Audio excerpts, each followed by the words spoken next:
So, hello guys, what's up? It's me again, si Mima Alicia nyo at nagbabalik ulit para sa ating panibagong video. So, ngayon nga po guys, pag-usapan natin itong nakakatakot at kakilakilabot na panibagong estratehiyang pambubuli, 'di ba? Aggression at harassment ng China sa tauhan ng bansang Pilipinas. So kung dati guys, 'di ba, alam nyo naman, nababalitaan nyo din siguro na wina-water cannon tayo, binabangga po yung BFAR vessels natin, Philippine Coast Guard vessels natin. Abay ngayon guys, mas lalo nilang in-upgrade to the point na mas lalong napakadelikado. So kung delikado nga guys yung yung water cannon na ginagawa nila sa ating mga nagre-resupply mission, ngayon guys, mas pinadelikado kasi hindi sila nakontento Hindi nakontento sa pagwa-water cannon at sa bangga-bangga ng barko natin, pagbangga ng barko, pagpapalibot nila sa barko. Hindi sila guys nakontento. Kahit nga sa paglalagay ng floating barriers, hindi sila nakontento no? Ngayon, ang ginawa nila, gumamit na po sila guys ng helicopter, which is talagang napakadelikado kasi mantakin mo kung malapit sa'yo yung helicopter, napakalakas po ng pressure niyan to the point na kailangan mong maghanap ng makakapitan kasi talagang tatangayin ka. Paano yung lugar ng Sandy Cay? Kasi doon sa Sandy Cay nangyari yung yung panibagong harassment nila kung saan helicopter yung ginamit nila. Yung nangyari guys doon sa Sandy Cay, wala namang puno doon. 'Di ba? Ito kasi yung Sandy Cay, pakita ko sa inyo. Yan. Kita niyan? 'Di ba walang puno diyan sa Sandy Cay? Diyan po nangyari yung yung harassment na ginawa ng China. Walang puno diyan. Yung helicopter, makikita niyo ito helicopter, kita niyan? Napakalapit lang po dito sa ating mga marine biologists at mga scientista na nagkakandak lamang po doon guys ng mission para dito sa marine biodiversity. So, pinag-aaralan nila guys kung ano pang mga klaseng yaman ang meron doon sa ating Sandy Cay. At kung meron din tawag dito mga patay na bahura. Kasi nag-i-inspection sila guys na baka ang iba nagtambak na sila doon ng mga patay na coral reefs, 'di ba? Para sa ginagawa nilang allegedly reclamation. 'Di ba? Pag nag-reclamation na sila diyan, tinambakan na nila 'yan, meaning to say kanila na 'yan, inaangkin na nila. 'Di ba? So, ini-inspection din po guys ng natin, ng BFAR, mga marine biologists at mga scientista kung yung mga patay na coral reefs kung natural lang bang namatay doon or sinira nga ba nila or nagtambak talaga sila doon ng ng mga coral reefs, 'di ba? Yung mga patay na bahura ba para pagtayuan ng reclamation. So ngayon, habang nagkakandak sila ng mission, habang pinag-aaralan nila, itong China, panira ng moment. Tingnan niyo yan Kita niyan? 'Di ba? Sabi sa balita, within 50 meters lang daw po ang ang inilayo. So kumbaga, malapit po yan guys, mababa yung lipad. Talaga nga namang mayroon pong mga misyonaryo natin na scientist, mga marine biologists at mga BFAR ang nasugatan sa ginawang napaka-dangerous po, napaka-delikado, 'di ba, na pagpapahangin gamit ng helicopter ng China sa bansang Pilipinas. Anyway, I have a video guys kasi pakita ko muna yung balita sa inyo para mas mas talagang damang-dama. Panoodin nyo pa rin ng hangin ng mga tauhan ng BFAR sa Sandy Cay 3 at 4 sa May Pag-asa Island. Nilipid sila ng helicopter ng China at saka pinahanginan. Ang mapanganib na pagmamaneobrang yan, ikinasugat ng ilang scientists at tauhan ng BFAR na mag-i-inspeksyon lang sana sa lugar. Diba? Kaya na balitang yan si Gio Robles.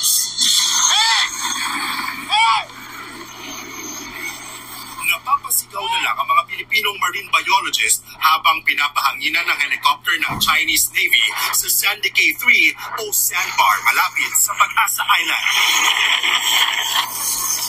Pinakapitan ng mga kababayan natin ang kahit anong mahawakan nila para hindi tangayin ng malakas na hangin.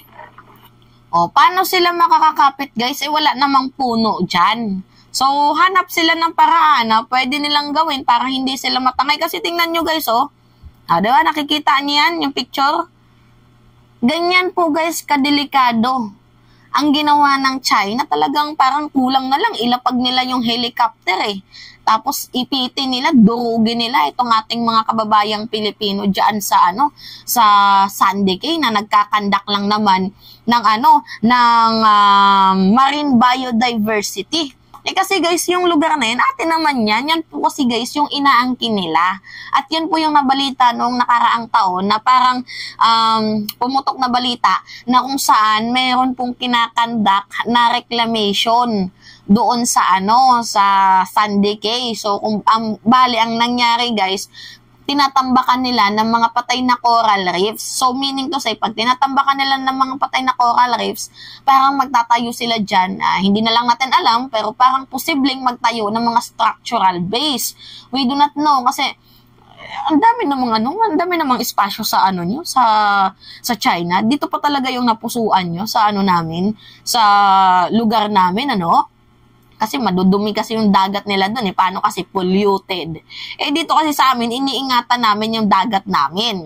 Ngayon, alam nilang may likas na yaman. Syempre, pag mayaman yung bansa, lalo pat maliit lang tayo, binubuli tayo, bala kasi nilang nakawin ng sariling atin. 'Di ba? Kaya nga naghamon si Chodo Gibo, 'di ba? Sabi niya, dito nyo ilapit yan sa tribunal, yung yung pag-aagaw ninyo. Ayaw din naman nila kasi may mali sila. 'Di ba? So anyway, ito pa, panoodin pa natin. Masyadong mababa ang lipat ng helicopter. Kita nyo naman. Malaking perwisyo ang idinulot nito. Yan 50 feet lang ang layo ng helicopter ng Chinese Navy sa mga marine biologists at nagtagal ang kanilang pangharas sa loob ng 10 minuto. Grabe. Guys, yung 10 minutong yan, kung yun lindol nga, 'di ba? 5 segundo lang or 10 segundo para sa atin, napakatagal na pangyayari. What if pa kaya yung 10 minuto? 'Di ba? Mantakin nyo yan. Yung lindol nga lang na 10 seconds. Para sa atin, 1 oras na yung paggalaw ng ng lupa. 'Di ba?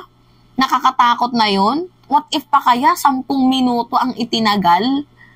Tapos ganyan pa guys. So, yung mga na lang, isipin nyo na lang, yung mga dyan, mga coral reefs na patay.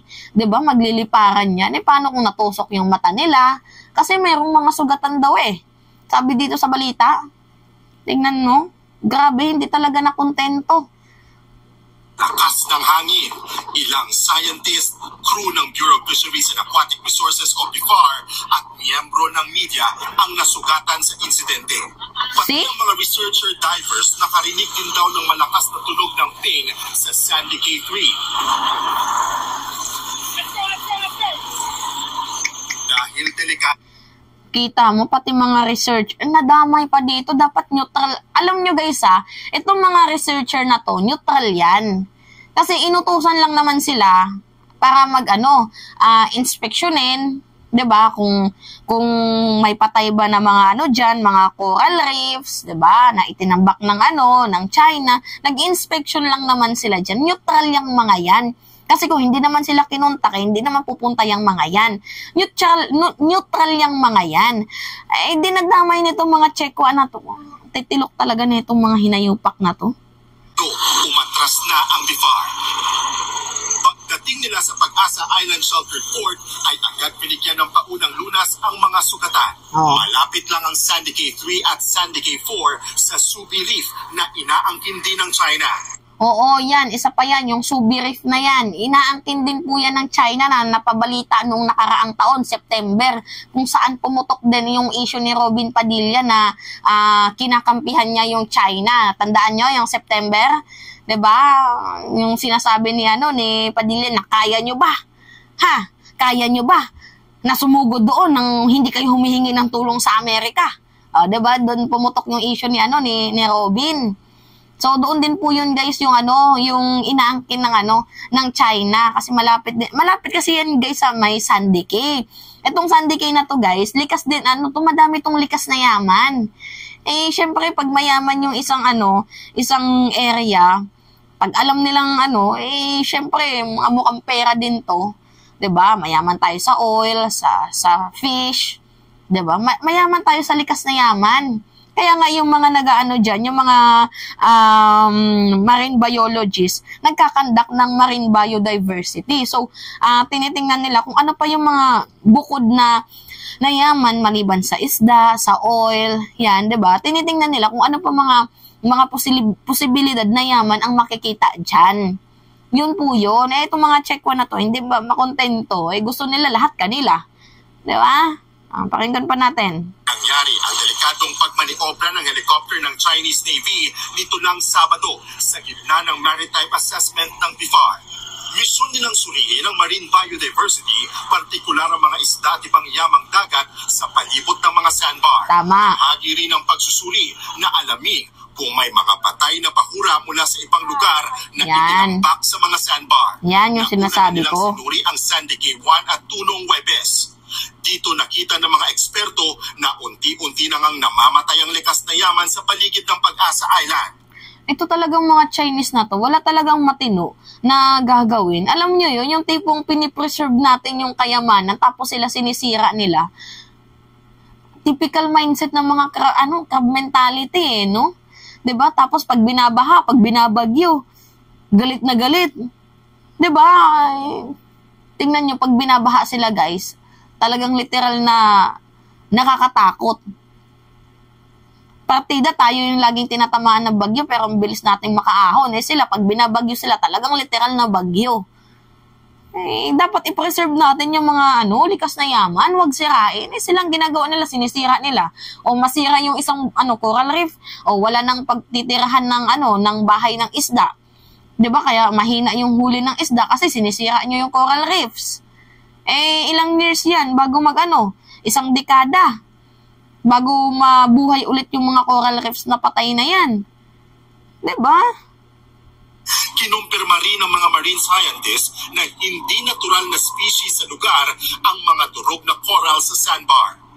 Senyales na posibleng ang tinambak lang doon ang mga durog na bahura na nakunan noon pang Setyembre. Sinusubukan pa namin kunin ang panig ng BIFAR kaugnay ng nangyari. Nagbabalita mula sa frontline. Yan. Kita nyo? Hindi na po sila nakontento dito sa kakalagay ng floating barriers, kaka-water cannon. Mantakin mo, ginamit pa nila talaga yung helicopter. Gumamit na sila ng helicopter. Ano na yung susunod? Paano kasi itong si Digong? Meron kasing ginawang kasunduan. We do not know kung parte sa ayungin lang ba or meron pang ibang area na merong deal sila. We do not know. Tapos di rin nagsasalita. Anyway, yun po guys yung ngayon, yung balita. Grabe. Kaya malaking challenge to ngayon sa ating gobyerno no? Diba? Imbis na tulungan si President Marcos, ang ginagawa nila, sila pa din yung gumagawa ng moves para i-down itong ating Pangulo. Anong ginagawa nila? Hakbang maisog, demolition job, prayer rally. Diba? Mainit na nga yung gitgitan sa West Philippine Sea. Tapos, pa kayo? Talaga to? Utak-tokmol. Anyway, yun lamang guys. At it's me again, si Mima Alicia nyo at nagbabalik ulit para sa ating panibagong video.